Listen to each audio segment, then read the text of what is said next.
Today is a day of great honor for all of us to have Mr. Sandeep Singh Gill as a chief guest with us. Sir needs no introduction, a noble, workaholic personality जो डूबते हुए के लिए किनारा बने, लड़खड़ाते हुए का सहारा बने। आपसे ही हमें प्रेरणा मिले, ऐसी जिंदगी में हम कभी आपसा बने। May I request you, sir, to address the gathering with a few words of expertise. Sir, I request you to come upon the stage. You all have been quite busy in this melodious night, listening to the songs, listening to the joke, and watching the choreographic dances on the stage. So I don't think I would make much sense this time, as it's just an interruption on your melodious mood. But still a few words, as I have been asked to speak here. The first thing I would say, the days of school, most of you, I think all of you have been through the school days. Me myself have had my time in the school. So this is that period of one's life when one is through the phase of formation of various kinds. The very first formation during the school days is of the personality of a person.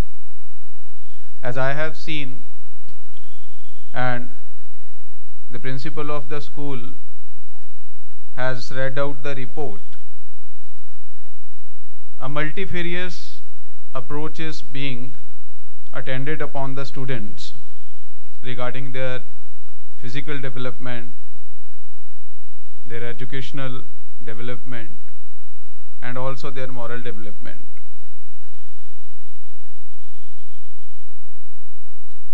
I have a few things to say to the students, to the teachers, and also to the parents who are sitting here. The first is that always focus upon the personality development and skill development of your ward. This time, the kind of skills, the kind of personality they will develop, this time will never come back. Though one can learn throughout life, but this is the fastest phase when you can learn the most. On the Children's Day, I got a chance to come to Alfonsa School, and I had interaction with around 200 students in the school. That day we discussed a few things. Again, I would like to repeat the same few things, that your children, you and the teachers have set different goals. Some of you want to become doctors, some of you want to become engineers, some of you want to become army officers, or some might turn up into social workers, teachers, and different kinds of careers. This is okay. That time again, I had talked about it.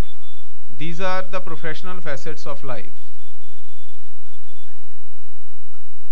These things we do for getting our livelihood.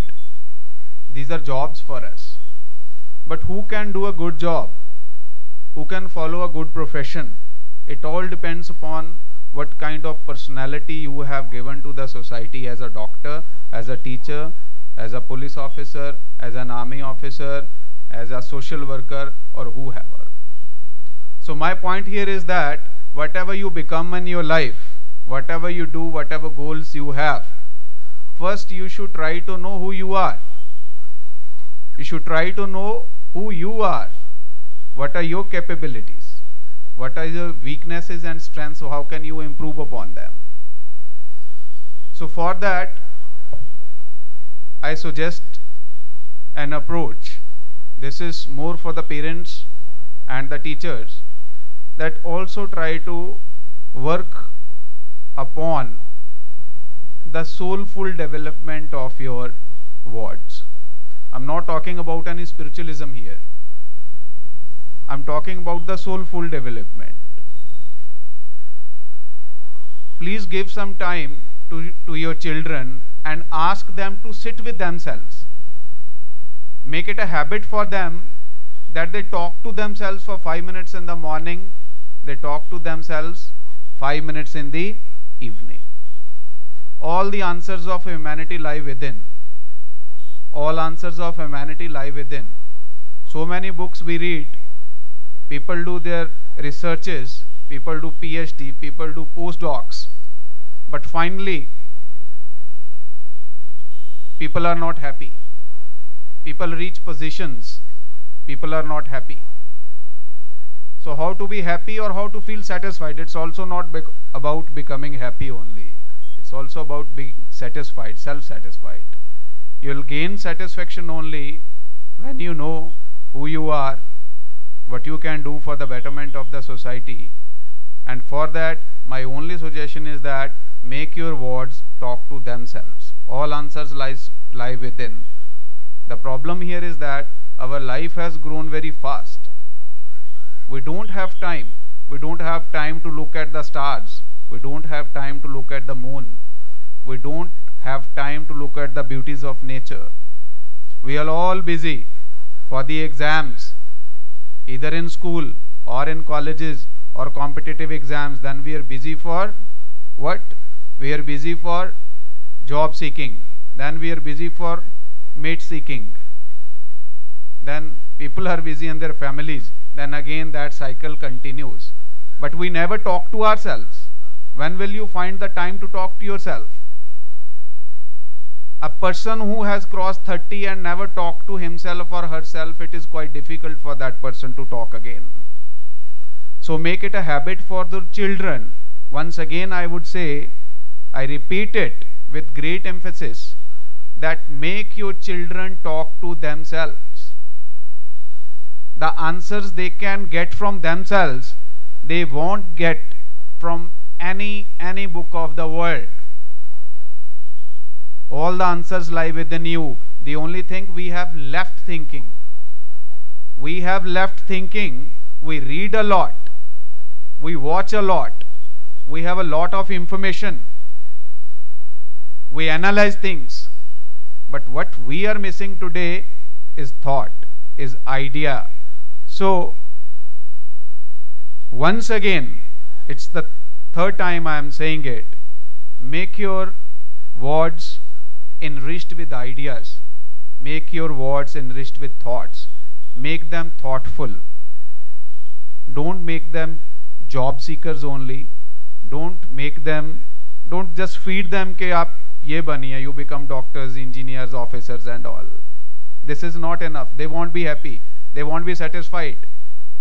It's a rat race. Someone has said, even if you win the rat race, you are still a rat.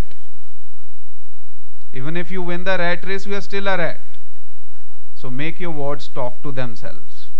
They'll grow as better persons. They'll be satisfied in whatever job they do.